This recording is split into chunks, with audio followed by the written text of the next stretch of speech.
আসসালামু আলাইকুম। সুপ্রিয় শিক্ষকবৃন্দ, আপনারা যারা নৈপুণ্য অ্যাপ ব্যবহার করে শিক্ষণকালীন মূল্যায়ন ইনপুট দিতে পাচ্ছেন না, তাদের জন্য সহজ সমাধান হচ্ছে নৈপুণ্যের ওয়েব ভার্সন ব্যবহার করা। তো নৈপুণ্যের ওয়েব ভার্সন ব্যবহার করার জন্য আপনাদেরকে যে কোনো একটা কম্পিউটার থেকে বা ল্যাপটপ থেকে যে কোনো একটা ব্রাউজার ওপেন করে নিতে হবে এবং এখান থেকে আপনাদের evaluation ডট নৈপুণ্য ডট গভ ডট বিডি এই ইউআরএলে আপনাদেরকে যেতে হবে। ইভালুয়েশন, সো এই লিঙ্কটা আমি ডেসক্রিপশন বক্সে দিয়ে দিব। তো এখান থেকে আপনাদেরকে হচ্ছে আপনাদের ইউজার আইডি এবং পিন নাম্বার দিয়ে আপনারা এখানে লগ ইন করে নেবেন।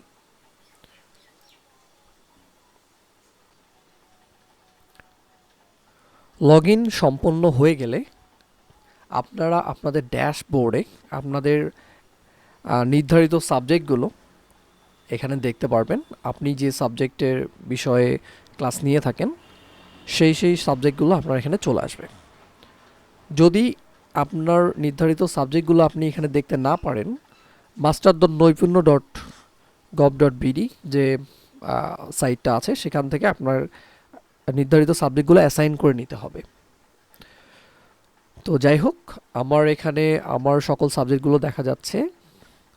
তো আপনারা যেটা করবেন, যখন সকল শিক্ষার্থীদের তথ্য দেয়া হবে এবং সকল সাবজেক্ট আপনাদেরকে অ্যাসাইন করে দেয়া হবে, সবার শেষে আপনারা যেটা করবেন সেটা হচ্ছে ডেটাটা লোড করে নেবেন।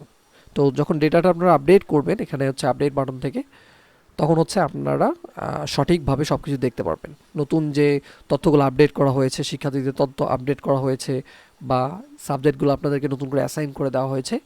তো সেই জন্য আপনারা প্রথমেই যে কাজটা করবেন সেটা হচ্ছে আপনাদের ডেটা আপডেট করে নেবেন। তো এখানে ক্লিক করবেন, তাহলে কিছুক্ষণ সময় নেবে ডেটাটা আপডেট করে নিতে। তো এরকম হতে পারে এখানে কিছু দেখা যাচ্ছে না, তো সেক্ষেত্রে আপনার ডেটা আপডেট করে নেবেন শুরুতেই।